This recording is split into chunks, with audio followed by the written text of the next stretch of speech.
to start with, these are the three people who have immensely influenced my career in transplantation, apart from the person who I'll refer to next. The person on the right of your screen is Professor Donald Thomas, about whom you'll hear a bit, who actually made clinical transplantation possible. On the top left is Professor Hansi Kolb, who was a student of Professor Donald Thomas from Germany, who is the father of what adoptive immunotherapy as we know it now. And on the bottom of the screen is Professor Franco Aversa, who actually was instrumental in making haploidentical transplantation possible through their intense and immense body of work in the mid and the late 90s. And my guru in UK in all forms was Professor Tony O'Kill, who passed away very shortly after I had the opportunity to interact with him, barely for a year. And he was the pioneer of unrelated donor transplantation in children. And he always captures a large part of my existence in transplantation and otherwise, because of his contribution not only to this field, but to me as a person. So if we can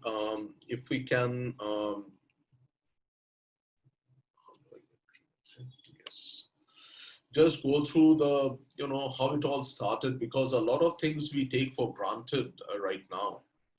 That, we have a conditioning, we have a graft, we have what we call a GVHD prophylaxis, we have a bundle for infection prevention and infection treatment, and what happens if you get GVHD. So it's all sort of there in front of us.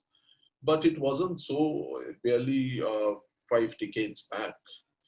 And I was very, very surprised when the 50th anniversary of clinical transplantation was not celebrated in any form or shape in 2019, because that marked the 50th anniversary of allogeneic bone marrow transplantation.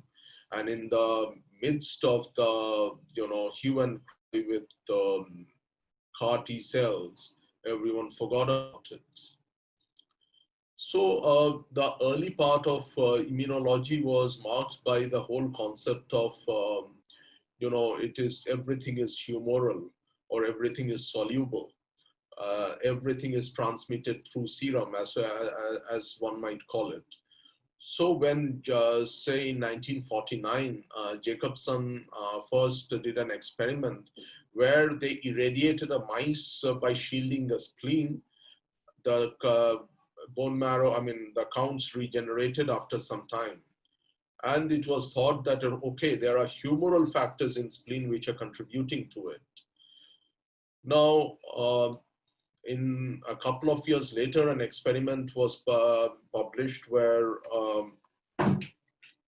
spleen was not, shielded, but the cells from spleen were infused to an irradiated mouse under certain circumstances. And it was found that cells would regenerate.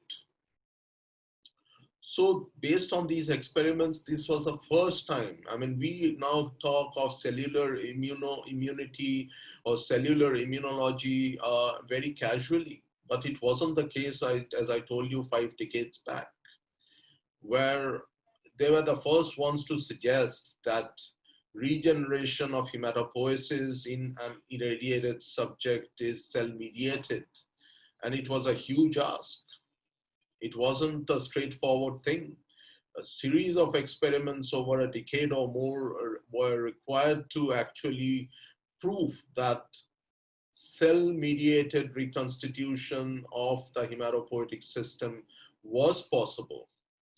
And when Ford showed that, irradiated mice, when transplanted, would have cells bearing the signature of the donor, It was the first evidence, what we now call a radiation chimera, which means that few of the cells were of the donor and few were of the recipient. So the first proof in 1956 that, look, the cells that we have transfused into the mice have stayed and they are working and they remain for a long time. So this was a journey from, say, beginning of the century to 1956. So just imagine the scale of time which it took to establish the concept of cellular reconstitution of hematopoietic system. And subsequently what happened was, sorry, did I miss that? Subsequently, what happened was several groups across the world attempted at doing clinical transplantation, and Donald Thomas was one of the first ones who tried to do so. And what he did was had two patients of very advanced leukemia. He used high dose irradiation followed by infusion of marrow from their identical twins. And interestingly, the disease subsided. There was hematopoietic reconstitution, but within a few weeks, both the patients died of progressive leukemia. Then another very interesting thing happened at the same time in the then Yugoslavia, which is now called Serbia. There was a radiation exposure in the laboratory workers. A good dose of radiation from 2 to 4 gray, which caused the cytopenia in, I think 5 out of 6 of them. And they were flown to Paris, where George Mathey, another stalwart in this field, was trying to work out this practice of clinical transplantation. And what he did was infuse, I mean, mind you, there was no concept of, HLA typing at that time.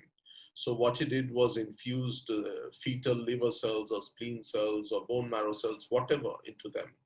Now, 5 of them had autologous recovery, but those cells survived long enough before they were rejected to make them survive.